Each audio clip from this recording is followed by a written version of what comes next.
Yu Kawakura est un vrai loser, coincé à nettoyer après tout le monde à l'école pendant que ses soi-disant amis regardent et rient. Il trouve ça hilarant de traîner pendant qu'il frotte comme s'il était sponsorisé par une marque de nettoyage.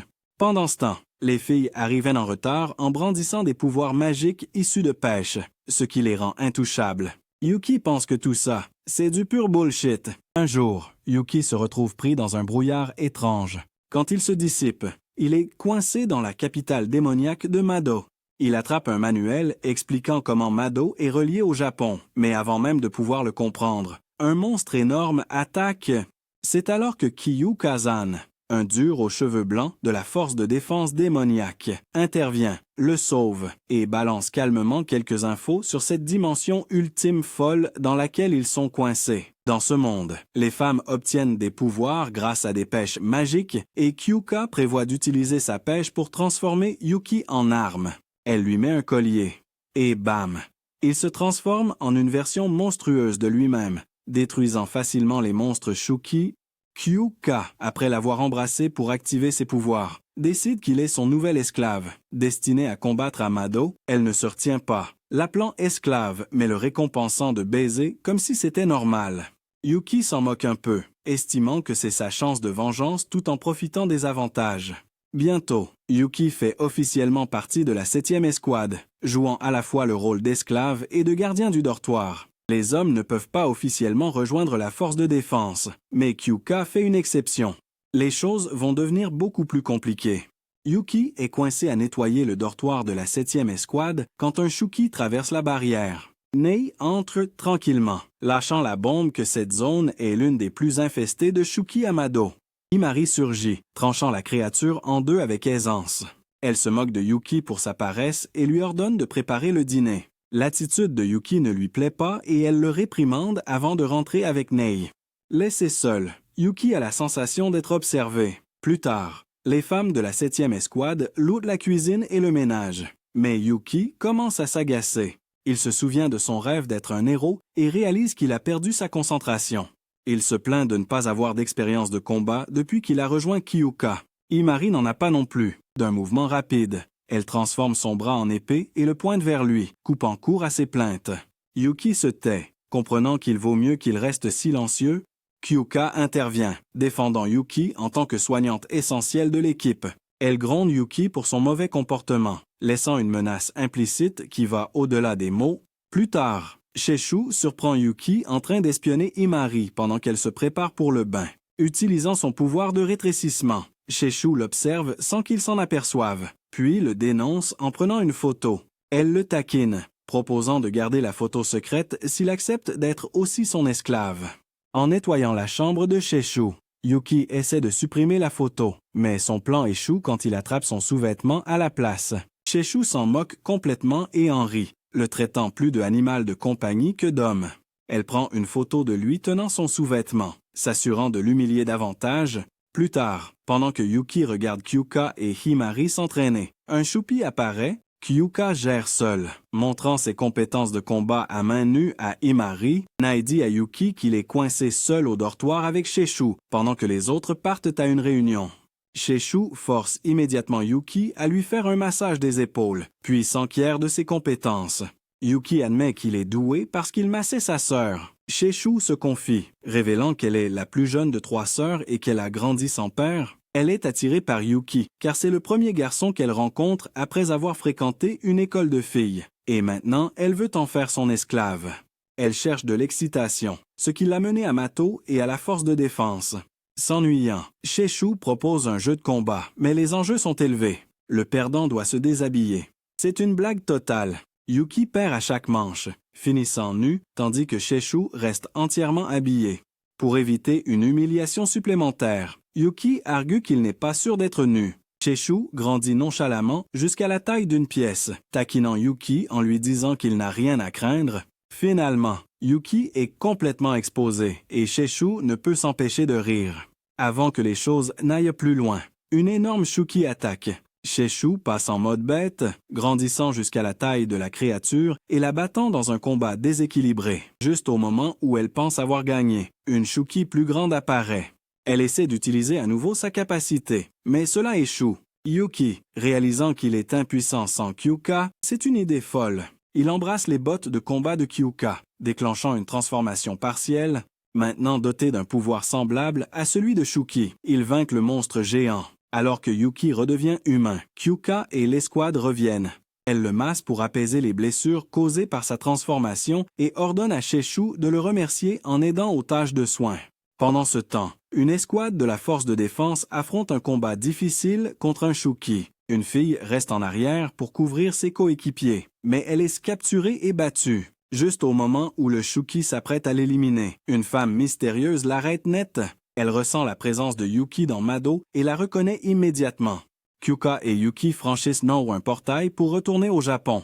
Kyuka se change en vêtements décontractés, tandis que Yuki, devenant impatient, attend à proximité. Il demande où il se dirige, mais Kyuka reste silencieuse, sans répondre. De retour au dortoir, Sheshu demande à Sanae où se trouve Yuki, mais mentionne distraitement qu'il est parti avec Kyuka, ce qui pousse Sheshu à marmonner quelque chose à propos d'un rendez-vous. Kyuka et Yuki arrivent dans un cimetière. Kyuka explique que c'est le lieu de repos final de sa famille et de ses amis, tous victimes d'un puissant Shuki, connu sous le nom de licorne. Elle révèle que la licorne s'est échappée, lui laissant une vendetta personnelle. Elle regarde Yuki, lui rappelant qu'il doit être prêt pour le jour où elle l'affrontera. Yuki écoute silencieusement. Comprenant le poids de ses paroles, Yuki propose de faire une pause, et tous deux trouvent un restaurant. Pendant qu'ils mangent, Yuki s'ouvre sur sa propre perte, sa sœur emportée lors d'un incident à la porte Mado. Kyuka, comprenant la douleur de la perte, écoute attentivement. Yuki remarque un sourire apparaître sur son visage, rappelant des temps plus simples avec sa sœur. Un bref flashback montre un jeune Yuki cuisinant avec sa sœur, un moment rempli de chaleur. Mais leur moment paisible est interrompu lorsque le téléphone de Kyuka sonne avec une sonnerie de coquillage, signalant une urgence. Sans hésiter, Kyuka dit à Yuki de se transformer pour qu'il puisse retourner à Mado. Après la transformation de Yuki et une brève conversation sur sa récompense, la 7e escouade se réunit pour un briefing. Ils apprennent qu'il y a un nid de Shuki dans une région dangereuse et hivernale de Mado et se préparent à enquêter. L'équipe attend le bon moment pour frapper, les Shukis fusionnent bientôt en une créature massive, forçant Kyuka et Yuki à agir. Mais avant qu'ils ne puissent pas attaquer, une frappe sauvage interrompt. La source de la frappe est la licorne. Maintenant montée par une silhouette mystérieuse, l'attaque dévastatrice du cavalier assomme l'escouade. Kyuka et Yuki se précipitent en avant, exigeant de savoir qui elle est, mais Wonin déclare nonchalamment qu'elle est l'ennemi juré de la force de défense des démons et sort une pêche Mado. Elle demande à Kyuka s'il a vu son frère, change de position et se jette sur eux. Elle devient de plus en plus cryptique, parlant de son frère, avant d'être interrompue par l'apparition soudaine d'un autre Shuki massif. Son regard intense rappelle à Yuki sa sœur. Kyuka déclare que la femme est la commandante suprême des Shuki, mais elle le balaie d'un revers de main. Elle capture Yuki sous sa forme de Shuki, l'attire contre elle et commente qu'il n'est pas vraiment un Shuki, mais le libère, apparemment sur le point de le reconnaître. Mais avant que quoi que ce soit ne se déroule, Kyuka frappe, libérant Yuki et blessant la femme dans le processus. La femme se retire, fuyant avec la licorne. Kyuka, furieuse, ordonne à Yuki de les poursuivre, mais s'arrête lorsqu'elle le voit protéger Shushu. Son attention revient à la sécurité de son escouade, et après une profonde inspiration, elle les ramène chez eux, s'assurant que tout le monde rentre indemne.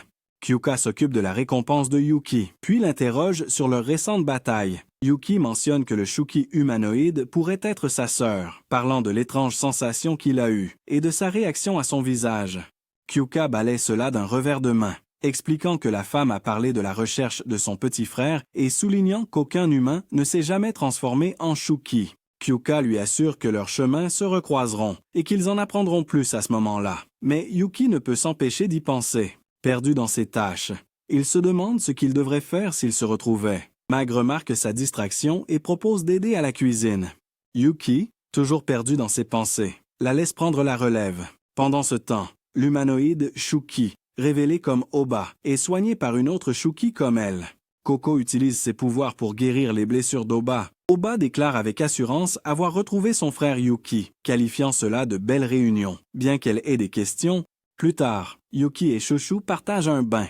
Puis, lors d'un entraînement avec Imari, La 6e escouade arrive, comprenant leur commandant Tenka Izumo et la sœur d'Imari, Yachiyo Izuma. Yuki est rapidement envoyé chercher Kyuka, laissant Imari et Yachiyo dans un face-à-face tendu. Izumo et Kyuka discutent de la menace croissante des Shuki humanoïdes. Reconnaissant que la force de défense contre les démons doit devenir plus unie pour y faire face, pendant ce temps, Yachiyo profite de l'occasion pour se moquer d'Imari qui peine contre la nouvelle forme de Shuki, prenant clairement plaisir à l'irritation de sa sœur. Kyuka intervient, suggérant un match intramuros entre leurs escouades pour tester leurs compétences. Et Nae explique que ce sera une compétition amicale pour évaluer leurs capacités. Izumo et Yachiyo sont d'accord et partent rassembler leur équipe. Sous pression, Imari demande immédiatement de l'aide à Kyuka pour son entraînement et entraîne Yuki dans le plan, le déclarant son esclave temporaire pour le match. Plus tard, pendant le dîner, Imari révèle sa capacité à copier les pouvoirs des autres via son téléphone, même ceux de Kyuka. Elle demande à Yuki de se transformer, mais il prend une forme différente, plus rapide mais plus faible. Imari le voit comme la clé pour vaincre sa sœur, laissant Yuki perplexe.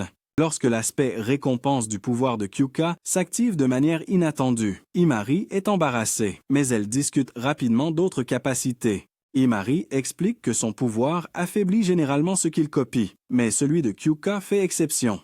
Elle partage davantage sur son passé, avouant que ce combat est sa chance de faire ses preuves après avoir constamment échoué et été taquinée chez elle.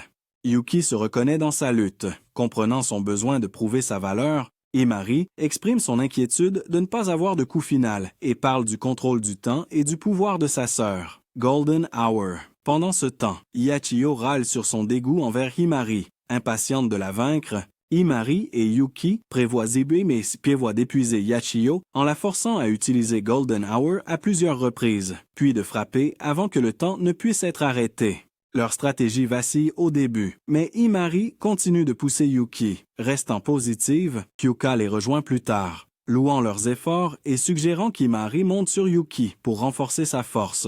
Le jour du match arrive avec Izumo Yachiyo et Sahara Wakesa qui participent à la compétition. Avant que ça commence, Chouchou demande à Simari ce qui vient après le match. Imari laisse entendre qu'elle et Yuki vont arrêter de travailler ensemble. Pendant ce temps, Yachiyo et l'équipe se détendent dans les sources chaudes. Avant que le combat ne commence, Yachiyo et Imari échangent des mots empreints de souvenirs d'enfance. Yuki rassure Imari, lui donnant confiance alors que le match débute. Jenabizen installe l'arène avec une barrière de protection. Aimeri et Yuki affrontent Yachiyo, prenant l'avantage dès le début grâce à la rapidité de Yuki. Mais Yachiyo contre-attaque, elle rembobine le temps de 5 secondes et révèle un nouvel aspect de son pouvoir, Prime Time, avant le début du combat. Imari demande à Sahara si Yachiyo s'est entraîné. Mais Sahara hausse simplement les épaules et répond que Yachiyo s'est plutôt détendue, l'air plus heureuse que d'habitude. Imari est curieuse, mais elle ne se laisse pas déconcentrer. De retour sur le ring, Yuki et Imari suivent leur plan.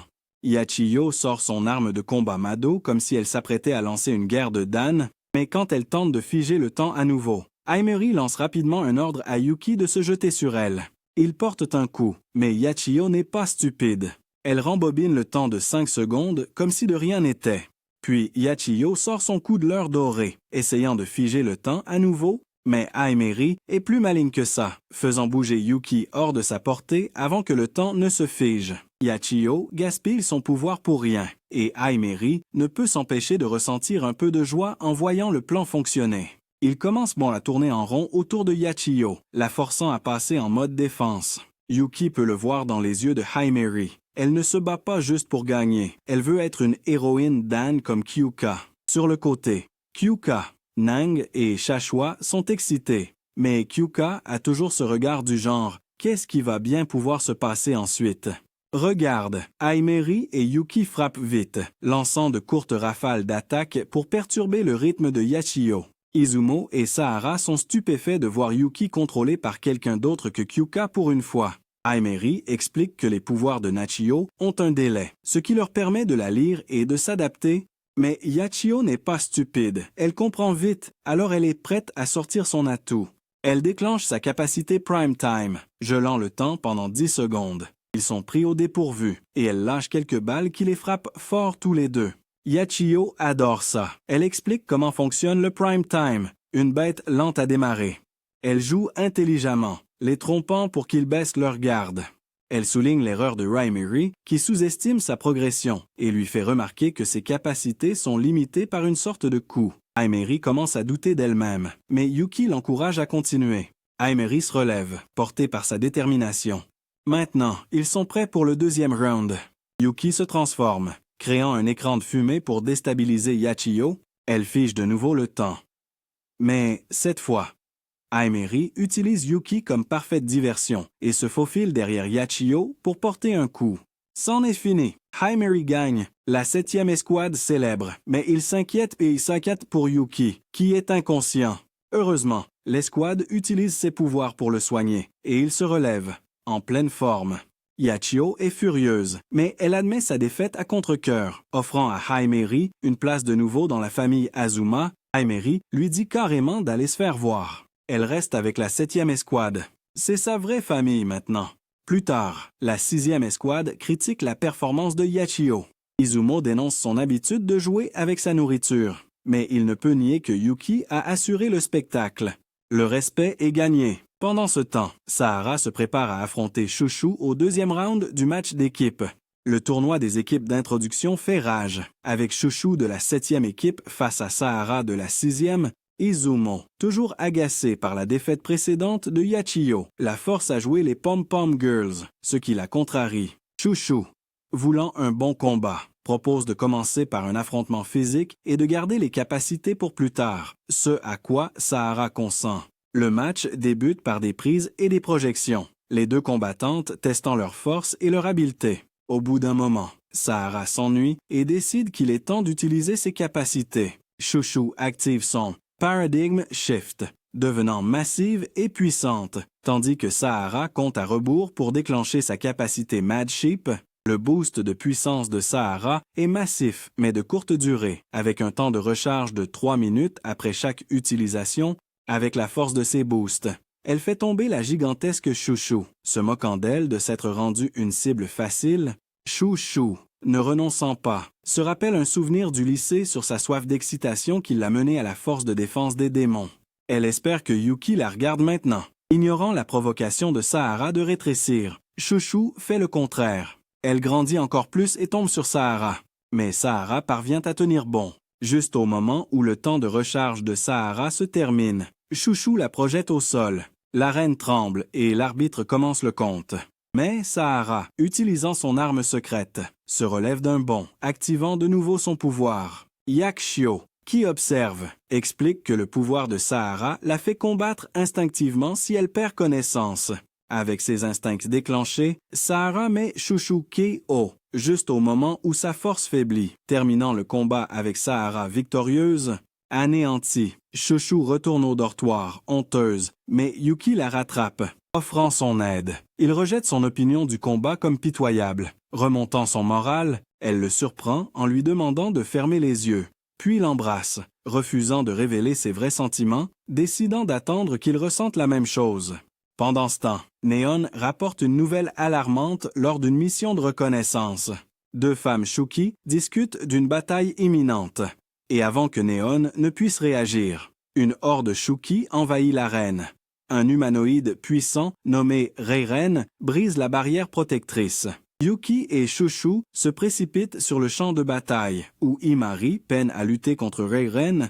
Yachio intervient pour affronter Reiren seul. La bataille s'intensifie, Yuki se transformant en sa forme la plus puissante. Nuage de guerre, aux côtés d'Imari et de Kyuka.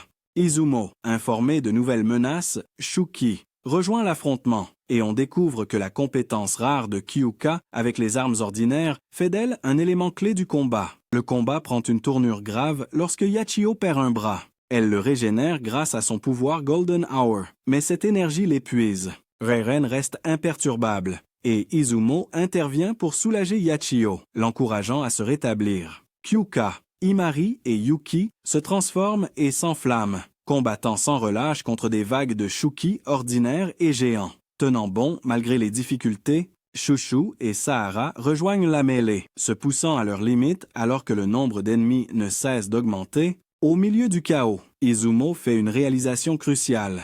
Reiren ne vise que 2 personnes, elle-même et Kyuka.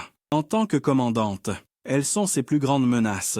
Avec cela en tête, Izumo change de cible, sachant qu'elle doit affronter Reiren directement pour protéger l'équipe. Reiren, pleine de confiance, lance une puissante attaque électrique dirigée contre Izumo. Mais elle est plus que capable de faire face à son arrogance. Avec une précision fluide, Izumo esquive, se positionnant derrière lui pour frapper. Reiren évite de justesse, et leur combat s'intensifie en une danse mortelle de frappes dévastatrices et de contre-attaques fulgurantes. Comprenant qu'elle doit changer de tactique, Izumo modifie sa stratégie, créant une attraction semblable à un trou noir pour perturber les mouvements de Reiren. Furieux, Reiren déchaîne tout ce qu'il a, le champ de bataille explosant d'énergie et de fumée. Mais lorsque la poussière retombe, Izumo reste intacte, son calme inébranlable. Utilisant de nouveau ses capacités, elle se téléporte derrière Reiren et frappe, l'envoyant s'envoler dans les airs. D'un mouvement rapide, Izumo invoque son pouvoir Emi no Mitori, créant un portail puissant qui attire Reiren et les Shuki proches dans sa gravité. La dévastation est immense, et quand la poussière se dissipe, le champ de bataille est silencieux. La menace immédiate a été éliminée. Le danger écarté, Izumo rejoint Kyuka et les autres. Imari, encore essoufflé, loue la puissance écrasante des commandants. L'escouade se concentre sur le nettoyage des Shuki restants. Leurs efforts sont rapides et efficaces. Au milieu du chaos, Yuki se tient droit, déclarant son intention de redevenir un héros. Ses paroles éveillent quelque chose chez ceux qui l'entourent, ravivant leur détermination. Izumo l'observe attentivement, son regard pensif, pesant peut-être la sincérité de sa proclamation. Au dortoir de la 7e escouade, l'ambiance mêle célébration et inquiétude. Alors qu'ils se réjouissent de leur victoire, les 2 Shuki humanoïdes que Nae avait détectés plus tôt restent introuvables. Nae s'excuse d'avoir tardé à localiser leur présence, mais Kyuka et Izumo la rassurent, soulignant que ses efforts ont évité une embuscade potentielle. Izumo prend un moment pour féliciter Yuki, reconnaissant sa performance impressionnante et affirmant qu'il a volé la vedette. Avant que Yuki ne puisse répondre, Jino Bizen, l'arbitre du match d'exhibition, accourt pour lui demander un autographe. Yuki reste stupéfait, ne sachant pas comment réagir à cette attention soudaine.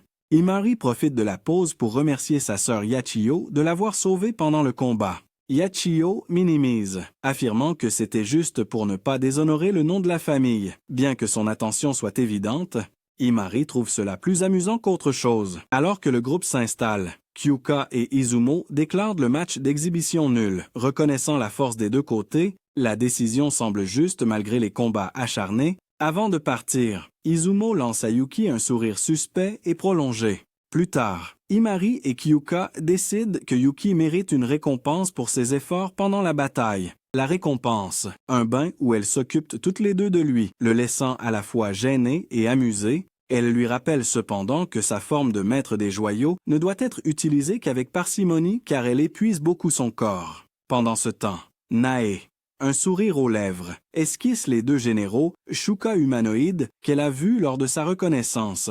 Son dessin est plus inspiré par Nae que réaliste, ce qui allège l'atmosphère malgré la gravité de la situation. Imari commande que le quartier général fournira finalement des croquis officiels, mais la touche de Nae ajoute une pointe d'humour. Cette nuit-là, Yuki reste éveillé, réfléchissant à sa sœur et aux généraux Shuki. Ses pensées sur leurs motifs et intentions le pèsent lourdement même alors qu'il s'endort. Dans le silence de la nuit, Izumo entre soudainement dans sa chambre. Son regard est doux mais intense, chargé d'une émotion non dite. Le lendemain, Kyuka, Himari et Yuki visitent le dortoir de la 6e escouade. Alors que Kyuka et Izumo partent à une réunion, Himari doit rencontrer les membres de la 6e escouade et Yuki est chargé d'aider aux tâches de gardiennage. De retour au dortoir de la 7e escouade, Sheshu est perdu dans ses pensées, se remémorant son baiser avec Yuki. Son esprit est envahi par le désir de renforcer leur lien, sa détermination grandissant alors qu'elle imagine comment lui faire ressentir la même chose. Yuki se déplace dans le dortoir de la 6e escouade avec sa concentration habituelle. Enoch sonne, la porte de Yachiyo tombe de son uniforme et elle entre à l'intérieur. Ce qui attire son regard, c'est le mur entièrement couvert de photos d'Imari. La dévotion, Peut-être l'obsession est difficile à ignorer, mais Yuki reste concentré et termine rapidement. Dans le salon, Sahara est évanouie en sous-vêtements. Yuki, toujours galant, prend une couverture pour la couvrir, mais avant qu'il ne puisse, Sahara le saisit en plein sommeil, le prenant pour un oreiller, pris dans une prise de lutte. Yuki ne peut s'empêcher de remettre en question ses choix de vie. Sahara se réveille, s'excusant pour le chaos. Les deux s'éloignent à pied et trouvent Imari, qui regarde Yachiyo soulever des poids avec une concentration intense. Sahara demande distraitement si Imari admire sa sœur. Et Imari avoue que oui, mais seulement pour sa force, pas pour sa personnalité. Sahara, saisissant l'occasion, partage sa théorie sur les pouvoirs de la pêche, suggérant qu'il reflète la nature et les connaissances de l'utilisateur. Le scepticisme d'Imari est évident, mais l'idée reste dans son esprit. Sahara continue, affirmant que la capacité de manipulation du temps de Yachiyo est liée à son souhait de passer plus de temps avec sa sœur cadette. Imari balaye cela d'un revers de main, jugeant cela sentimental. Mais Yuki intervient, soutenant la théorie de Sahara et poussant Imari à la considérer, même à contre-cœur. Pendant ce temps, Kyuka et Izumo débattent de leur prochaine action contre le Shuki humanoïde. Kyuka propose de commencer la recherche là où la sœur de Yuki est apparue pour la première fois. Pensant que cela pourrait contenir des indices vitaux, Izumo se demande si Raren, bien que vaincu, pourrait encore représenter une menace au repère de Shupi. Raren est vivant et guéri grâce à son allié Shukuko, qui l'a sauvé avec un pouvoir semblable à celui d'Izumo.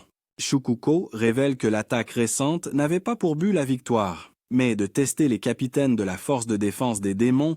Raren reconnaît que leur force est indéniable, mais soutient que les capitaines peuvent être vaincus avec la bonne stratégie. Il se tourne vers Juryu pour connaître son avis. Juryu approuve l'évaluation de Shukuko et révèle son plan pour affronter la force de défense des démons. Elle attend qu'il rassemble 8 membres, précisant que leur prochain coup sera bien plus dangereux. De retour au dortoir de la 6e escouade, Izumo termine sa réunion avec Yuka et surprend tout le monde en demandant à emprunter Yuki un moment. Izumo déclare franchement qu'elle veut Yuki, disant qu'elle a besoin de quelqu'un pour l'aider à se détendre après des journées difficiles. Elle propose même de soutenir Kyuka pour commandant suprême si elle joue le jeu. Kyuka ne bronche presque pas, la rejetant en disant qu'elle n'a besoin de personne pour décrocher cette place de numéro 1, ne reculant pas. Izumo change de tactique et demande à Yuki, sur un ton décontracté, s'il sort avec quelqu'un pendant son temps libre, plus tard, en rentrant au dortoir de la 7e escouade avec Imari. Kyuka évoque la demande étrange d'Izumo et précise que la vie de Yuki le regarde.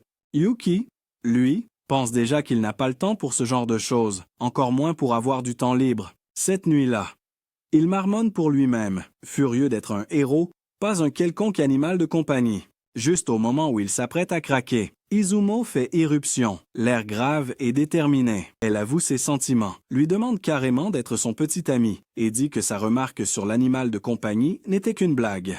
Ce sont ses compétences redoutables au combat et ses talents de ménage exceptionnels qui ont attiré son attention. Les choses dérapent rapidement quand Izumo, manifestement en perte de contrôle, se jette sur Yuki, pris au dépourvu. Yuki lui dit qu'il a besoin de temps pour réfléchir. Mais avant que la situation ne dégénère, Chouchou fait irruption comme une boule de démolition. Kyuka arrive derrière, passant un savon à Izumo pour s'être introduite dans le dortoir d'une autre escouade et avoir abusé de ses pouvoirs. Elle lui rappelle que la vie amoureuse de Yuki ne la regarde pas, mais qu'Izumo doit se ressaisir. Izumo, l'air d'avoir pris une gifle, recule. Avant de partir, Kyuka lance à Yuki un regard sévère, lui rappelant leur entraînement matinal.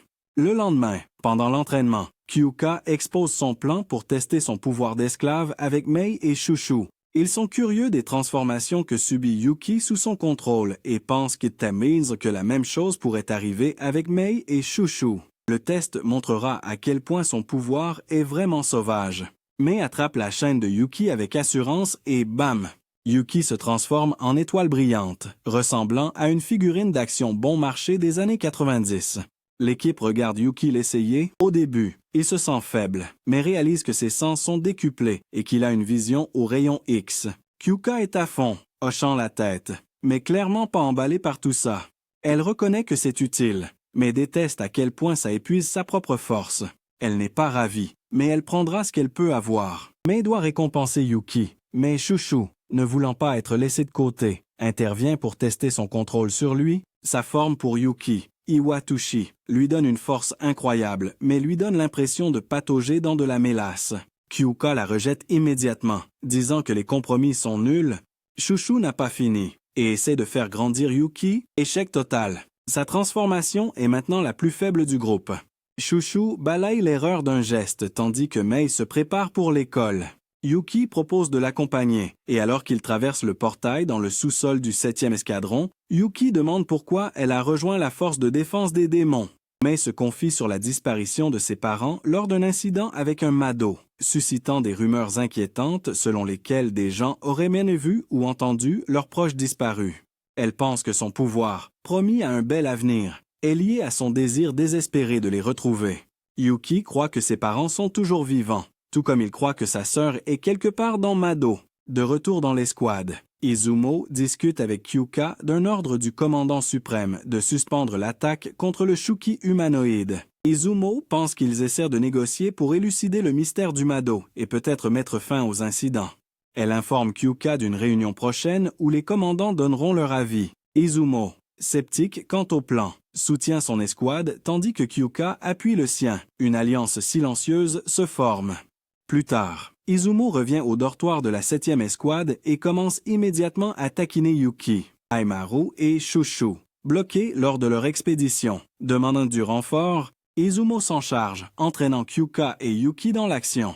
Après avoir terminé, Izumo s'en va, mais Yuki remarque que Kyuka est visiblement agacé. Alors qu'il commence sa transformation, Kyuka intervient, le traitant d'esclave et lui rappelant qu'elle est la seule à pouvoir le choyer. Il se lance dans la bataille, balayant facilement les Shuki ordinaires, mais une nouvelle menace apparaît. Celle-ci est un mélange étrange de différents Shuki, avec des pouvoirs régénératifs fous qui en font un cauchemar à combattre. Pendant ce temps, 2 Shuku humanoïdes observent depuis l'ombre. Voyant le combat commencer, chez elle, Izumo pense au combat. Voir Yuki avec Kyuka ne fait que renforcer ses sentiments pour lui. Yuki et Kyuka ont traversé une armée massive de Shuki. Mission accomplie. Ils retournent au dortoir de la 7e escouade pour trouver Izumo, Na, Haimaru et Chouchou qui les attendent. Le groupe se lance dans une discussion sur la sœur de Yuki, Oba Wakura, qui a disparu lors d'un accident métallique il y a des années. La conversation déclenche un flashback de l'enfance de Yuki, Oba le défendant contre un tyran et lui apprenant à se battre avec des prises et des projections. De retour au présent, tout le monde est admiratif d'Oba, la qualifiant de sœur incroyable. Kyuka lit l'expression sur le visage de Yuki et, sentant l'ambiance, lui accorde le reste de la journée de congé. Elle ordonne à Izumo de retourner au dortoir de la 6e escouade pour laisser de l'espace à Yuki. Sans prévenir, n'aperçoit quelqu'un en danger à environ 4 km au sud. Kyuka envoie rapidement Aimaru et Chouchou gérer la situation tout en maintenant l'escouade en alerte. Aimaru et Chouchou rattrapent un petit groupe de Shupen, poursuivant une jeune fille humaine, mais quand Aimaru essaie d'aider, la fille explose de rage, se révélant être une Shuki Koko humanoïde. Elle convoque d'autres Shuki et affiche un sourire en coin. Aimaru essaie de discuter du plan du commandant suprême, mais Koko refuse catégoriquement, empirant la situation. Kyuka trouve Yuki et lui ordonne de se transformer. Ça tourne au vinaigre. Koko invoque Kuma, un Shuki géant, prêt pour le chaos. Aimaru sort un lance-roquette, mais Koko l'évite comme si de rien n'était, et riposte avec un coup mortel.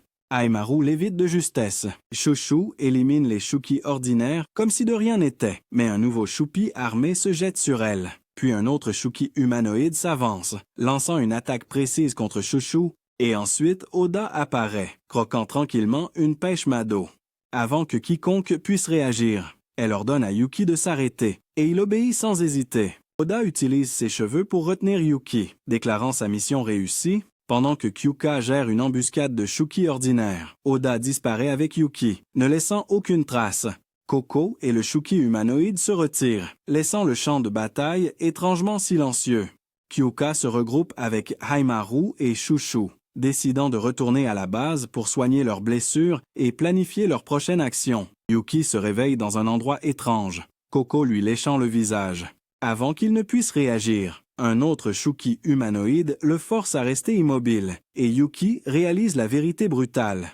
Alba a été transformée en Shuki humanoïde. Alba entre et serre Yuki dans ses bras, leur retrouvaille étant à la fois réconfortante et troublante. Elle l'emmène dehors, expliquant qu'ils sont dans un village caché, loin de la portée de la force de défense contre les démons. Alba révèle que 20 anciens humains vivent désormais ici, une communauté de survivants qui refusent d'accepter leur transformation en demi-monstres. Alba insiste sur le fait qu'ils peuvent vivre en paix ici, mais Yuki, en difficulté avec sa nouvelle forme, soutient qu'il ne devrait pas avoir à vivre ainsi. Ces paroles offensent Alba et les autres, qui voient désormais la force de défense contre les démons comme leur ennemi. Une bataille est inévitable. De retour au dortoir de la 7e escouade, Nae, Shushu et Haimaru s'inquiètent pour Yuki, tandis que Kyuuka reste enfermé dans sa chambre, luttant contre l'ordre du commandant suprême de ne pas engager le combat contre le Shuki humanoïde. Kyuuka perçoit quelque chose au loin, ses instincts s'éveillent. Pendant ce temps, Yuki brise la tension avec Alba, lui demandant comment elle savait qu'il était à Mato. Alba, adoucissant son ton, le complimente sur tout ce qu'il a accompli. Le lien de Kyuuka avec Yuki la pousse instinctivement vers lui, et elle est déterminée à le récompenser d'une manière ou d'une autre. Yuki et Alba partagent un moment intime où il lui demande des détails sur ses pouvoirs et les pêches de Mato. Alba révèle que les pêches ont déclenché leur transformation en hybride, une vérité douloureuse qui pèse sur elle. La 7e et la 6e escouade commencent les préparatifs pour sauver Yuki. Alba et son équipe expliquent tout à Yuki, lui racontant comment ils sont devenus des Shuki humanoïdes après avoir croqué dans les pêches de Mato et été frappés par un miasme toxique de Mato. Coco et Maon ont été capturés par une branche tordue de la DDF, coincés dans leurs expériences malsaines sur des humains devenus mutants à cause des pêches. Mais ils se sont libérés. On retrouvait Alba, qui se cachait dans une grotte depuis des années, se battant pour garder son intelligence humaine intacte.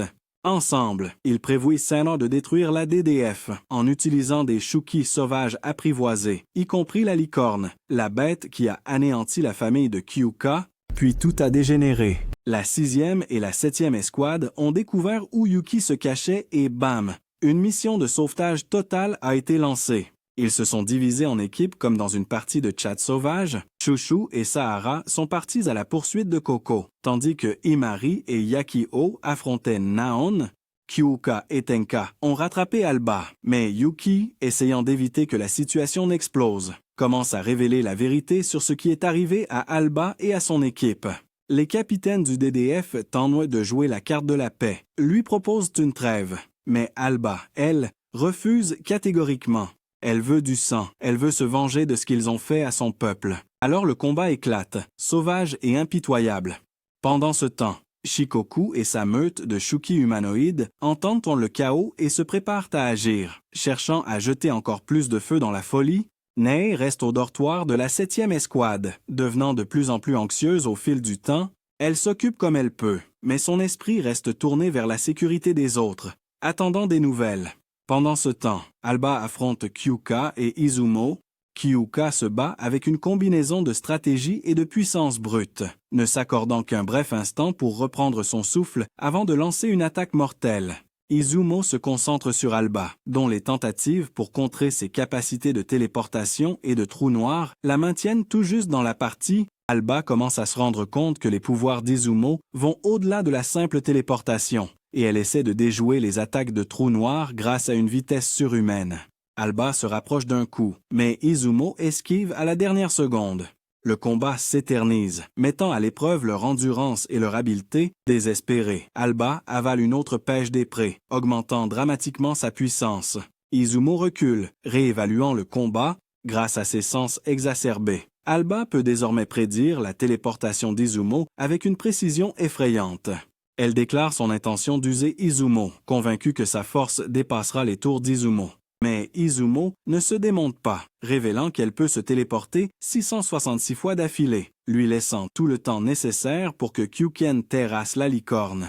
Shushu et Sahara affrontent Koko Zenobako, Shushu tentant de la submerger. Cependant, les capacités de pêche des prés de Coco la maintiennent indemne. La colère de Shushu monte en flèche lorsqu'elle se rappelle ce que Kokon a fait à Yuki. Sahara lâche une bombe, révélant la participation de Kumidushi à l'incident du pré survenu il y a 8 ans, renforçant ainsi leur affrontement. Déterminé, Chouchou invoque la formation S, Sahara projette une chouchou miniaturisée directement dans la bouche de Kumidushi. De l'intérieur, Chouchou grandit rapidement, déchirant Kumidushi, avec Kumidushi mort. Chouchou attrape une dent et fonce sur Coco avec ses pouvoirs de pêche des prés. Les deux battent Mokoko, mais avant de pouvoir se détendre, d'autres Chouki apparaissent, forçant Sahara à s'effondrer d'épuisement. Chouchou doit combattre seul, tandis que Coco se soigne secrètement, elle et Kumidushi, préparant son retour. Yachio et Emer combattent maintenant dans Yuno. Emer est blessé, ce qui pousse Yachio à remonter le temps pour la sauver. L'action révèle les pouvoirs de Yachio, forçant Yuno à ajuster sa stratégie. Yachio fige le temps tandis qu'Akira lance une pluie de lances sur Emer, mais la tension de ses pouvoirs est évidente. Alors que d'autres Chouki s'approchent, Yachio utilise de nouveau son pouvoir. Admettant le prix que cela lui coûte, Yuno assène un coup en tentant de tuer Emer, mais celle-ci bloque l'attaque. Emer s'avance, déterminé à protéger Yachio pendant que sa sœur se remet. Yuno, confiante, partage sa foi en la victoire avec Akira. Yachio et Emer font face dos à dos. En train d'élaborer une stratégie, Emer révèle une arme secrète. Ses cheveux se transforment en armes, déclenchant une attaque furieuse à travers la caverne. Yachio rembobine le temps de 10 secondes, repérant les cachettes de Yuno et d'Akira. Grâce à cet avantage, il vainque le duo, mettant apparemment fin au combat. Retour au combat d'Oba et de Kyuka. Izumo manipule la situation, amenant Oba à attaquer la licorne, ce qui permet à Kyuka de porter un coup. Izumo porte un coup direct à Oba avec un trou noir qui chancelle, la laissant vulnérable. Oba en profite pour riposter d'un coup dévastateur. Le sol s'effondre sous Kyuka et la licorne, les précipitant dans le vide. Pendant ce temps, Izumo, épuisé par la contre-attaque d'Oba, gît devant Yuki, expliquant son hésitation. Elle avoue qu'elle ne voulait pas le bouleverser en tuant sa sœur, reprochant ses émotions nouvelles. Oba surprend tout le monde en félicitant Izumo d'avoir pris en compte les sentiments de Yuki. Izumo, distraite momentanément, imagine en plaisantant Oba comme sa belle-sœur. Mais en reconnaissant son état, elle se retire, laissant Yuki et Oba s'éloigner. Coco et Kumidushi rapportent à Oba la défaite d'Akira et que d'autres Chouki arrivent. Kyuka offre à Oba une chance de se rendre, mais la tension monte. Loin de l'action, sent quelque chose d'étrange près du groupe. Shikoku et les autres Chouki humanoïdes font leur entrée spectaculaire, se déclarant dieux. Ils se présentent comme les 8 dieux du tonnerre, déterminés à éradiquer l'humanité. Oba croise le regard de l'un des dieux. Soudain, Oba et Yuno sont enlevés par Shikoku et un autre dieu du tonnerre, Joryu.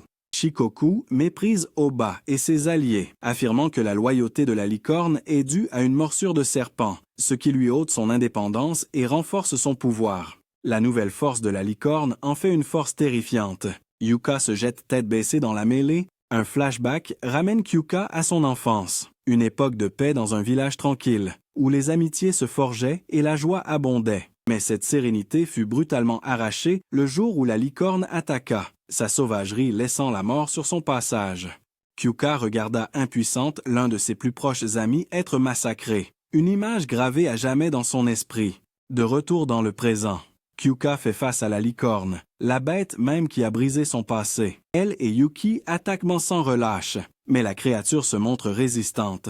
Il n'arrête pas d'attaquer en synchronisation, épuisant ses défenses mais peinant à porter le coup fatal. Joryu, observant le combat, décide qu'il est temps de partir et dit à Shikoku d'y aller sans elle. Elle emmène avec elle Coco, Zenobako et maintenant Yuno, quittant le champ de bataille pour ses propres plans. Le chaos continue, tandis que les dieux préparent leur prochain coup. Yuki canalise toute cette force dans un coup de poing, son poing s'écrasant contre la masse imposante de la licorne. L'impact brise plusieurs doigts de la bête, mais elle riposte avec un coup puissant.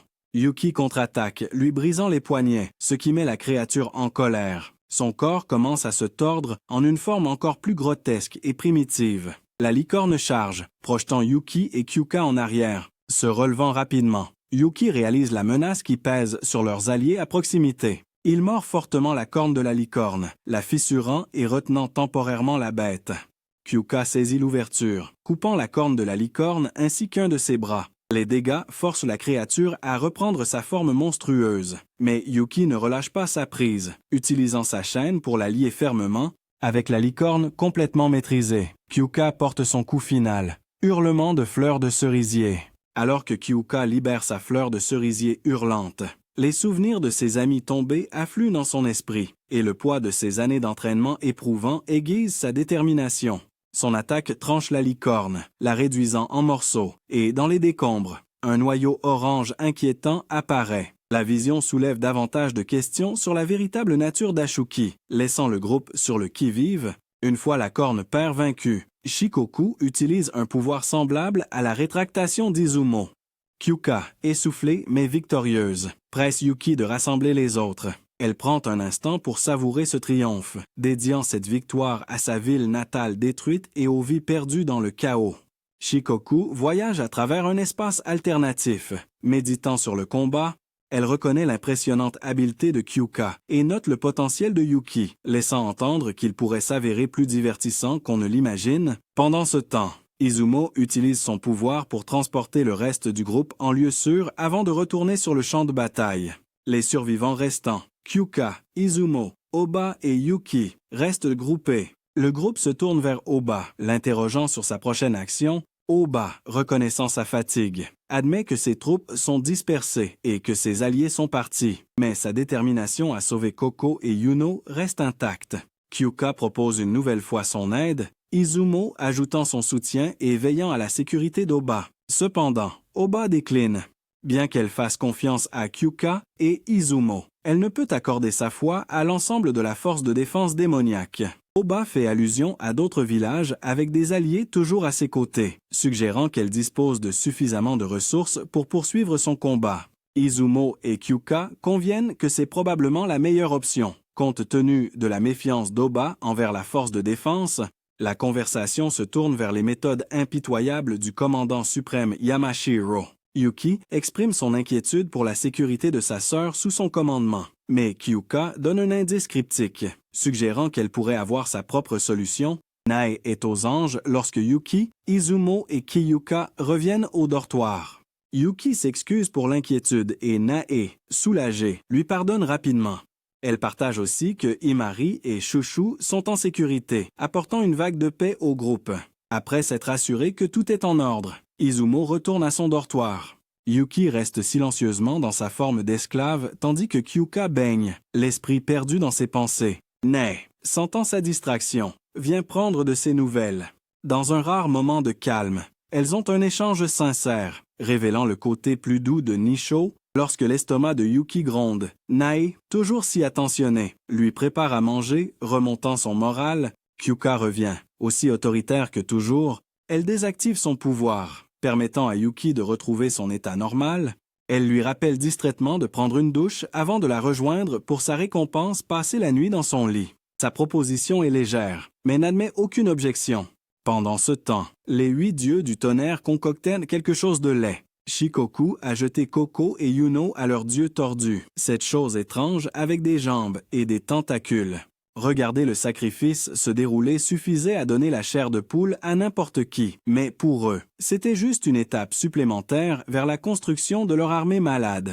De retour au dortoir de la 7e escouade, la 6e et la 7e escouade se détendaient, en train de manger pour célébrer. Un flashback frappant montrait Kyuka jurant à Oba qu'elle prendrait la première place et bouleverserait tout le système pour leur sécurité. Dans la grotte qui s'effondre, Oba tenait Yuki fermement, tous deux ressentant ce mélange doux, amer d'espoir et de tristesse.